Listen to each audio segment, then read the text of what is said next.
Hello বন্ধুরা, আজকে তোমাদের দেখাবো কি করে আমি ওটস তৈরি করি। ওটসগুলো তৈরি করার জন্য দেখো, হালকা করে ওটসগুলো ভেজে নেবো। হালকা আঁচে হালকা হাতে নেড়ে চেড়ে দেবো।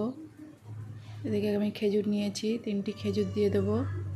খেজুরগুলো কাটতে হবে, ছুরি দিয়ে কেটে নিয়েছি। এবার আমি ওটসের ওপর দিয়ে দেবো। ওটসগুলো পুড়ে যাচ্ছিলো, ওই জন্য তাড়াতাড়ি করে আস্তে একটু সামান্য জল দিয়ে দিলাম। এদিকে দুধ ফুটতে দিয়েছি, দুধটা ফুটে গেলে ওটসে ঢেলে দেবো। দুধটা ফুটে গেছে বন্ধুরা, দুধটা ছেঁকে নেব। ওটসের ওপরে দিয়ে দিলাম, যতটুকু দুধ লাগবে ততটুকু দেবো। এবার দুধটা হয়ে গেলে আমি একটু নাড়াচাড়া করে নামিয়ে নেব। সামান্য নুন দেবো স্বাদের জন্য, নুন না দিলে খেতে অতটা ভালো লাগে না।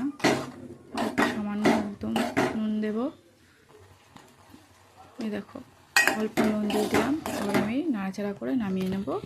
আমার ওটস রেডি খাওয়ার জন্য। দেখেছো বন্ধুরা, আমার ভিডিওটি ভালো লাগলে সবাই একটি লাইক এবং সাবস্ক্রাইব করে দিও।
ওনাদের দিতে হয়েছে।